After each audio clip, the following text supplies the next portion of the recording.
Newsleak with Johannes. Good to see you again, mate. I'm going to flatter you again to start off with. Your cartoon this morning about the Facebook controversy is delightful. No words required, just Facebook giving the finger to all Australian news consumers. Beautiful stuff there on the train on the way to work. And your mate Warren Brown in the Daily Telegraph has got a different take on the same issue, which is great as well. Australia tied up and gagged in the background, but Facebook letting loose the dogs of terrorism and conspiracy theories, pedophilia and the like.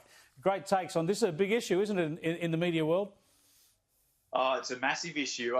I can't remember sort of waking up to such a big shift in quite a long time. I mean, especially for certain people, I'm not actually on Facebook, so it doesn't make too much difference to me personally. But it's still a massive move for them to make. But yeah, Warren's done a lovely job. This really is great for the crackpots and the conspiracy theorists out there, without the sort of reasonable, serious journalists to publish the truth.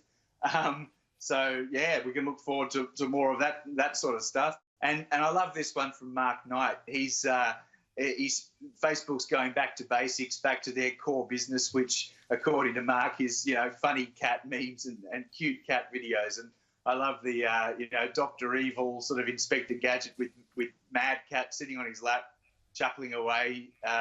Beautiful cartoon there. Yeah, the only one missing is Fat Cat. And also, Matt Golding in the Sydney Morning Herald has talked about Zuckerberg, and he used Zuckerberg as an iceberg. Yeah, well, I suppose this could be read in a couple of ways, really. I mean, no doubt, picking on Facebook, you're taking on a pretty serious opponent, and this has got a long way to go. So I suppose you could read that message. But at the same time, I think Facebook is quietly rather worried about this. They see Australia as the tip of the iceberg. If the Australian government can manage to bring Facebook into line, I think the rest of the world's watching, and it may well be that we're the tip of the iceberg in that department. So it's all very, very interesting, and we'll be watching closely.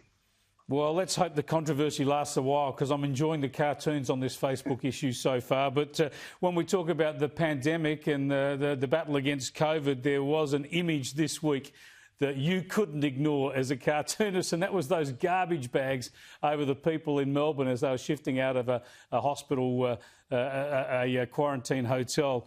And frankly, I'm sick and tired of having my gold standard quarantine program, says Daniel Andrews, rubbished by the media. I love the fact that it's a COVID coach you've got them jumping onto.